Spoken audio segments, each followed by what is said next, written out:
Yo mga idol, kumusta? Mandrag mga sports, gabi nga pala. Ating mag-usapan, breaking news, Barangay Nibra, jackpot sa bagong player at Jermagri. Ititrade na nga ba ng Barangay Nibra? So kulang-kulang ilang araw na nga lang po, sasabak na naman ang Barangay Nibra sa matinding laban sa Governors Cup.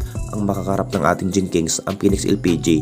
Masusubukan na naman ang bagong lakas ng ating Barangay Nibra matapos nakapagdesisyon na may bagong import pinalit sa ating base import na si Justin Brownlee sa upunan ng Barangay Nibra dahil sa may iniindang guto injury ang ating base import na si Justin Brownlee. Ito na nga bang hinihintay ng lahat?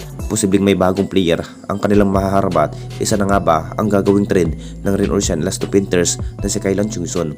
Alam na nating lahat mga idol, posibleng mapupunta na nga ba sa kampo ng Barangay Nibra ang nasabing player na si Kailan Chungson? Masasangkot na nga ba ang Barangay Nibra dito dahil inanunsyo na nga rin ng Rin Orsian coach na si Coach Yingyo mga idol na matrade ang kanilang player na si Kailan Chungson. Sa naging performance sa nasabing player na si Kailan Chungson mga idol, nag-average lamang po na may 20 points kapag mabibigyan ng mas mahabang-habang playing time ang nasabing player. Siguro mas mapapaganda na nga ba kapag mapupunta ng Barangay Nibra, pero desisyon pa rin ng Nibra management kung kukunin na nga ba si Kailan Chungson. Kung sakaling kinukonfirm na mapupunta ang nasabing player, siguro mag-a-adjust pa lamang po si Coach Tim Con mga idol sa panibagong lineup dahil talagang mas karaming tendency na maiiba ang takbo sa bawat roles ng Barangay Nibra dahil may lakas pa rin pagdating sa painted area ang nasabing player. Grabing gameplay ang gagawin sa nasabing coach na si Coach Tim Con mga idol sa buong kupunan.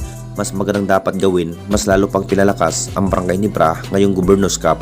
At dito na naman tayo sa isa pa nating balita. Jermagri, ititrade na nga ba ng Barangay Nibra? Isa pa rin ang nasabing player na si Jermagri. Balak na nga bang itrade ng Barangay Nibra? Hindi pa rin biro na makakaharap ang Gin Kings ngayong Governors Cup mga idol.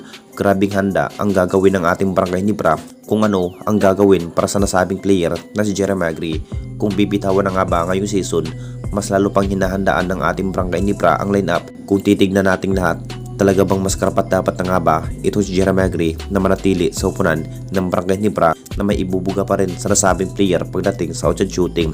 Ang problema pa rin sa nasabing player, hindi pa rin mabibigyan ng sapat na mas mabang-habang playing time. Ito pa rin ang dahilan kung bakit na para bang walang imik sa upunan ng Barangay Nibra. Binalak na rin ng Nibra management. Isa na nga ba si Jermagri gagawing trade asset ngayong season? Siguradong sa kupunan ng Converge na nga ba ang kanyang bagsak sa nasabing player kung sakaling mangyari ang trade na magaganap, dahil isa pa rin ang Converge na naghahanap na mas batang player na may kumpiyansa pagdating sa outshot shooting. Talaga bang si Jermagri na nga ba ang next na maititrade ng Barangay Nibra ngayong season?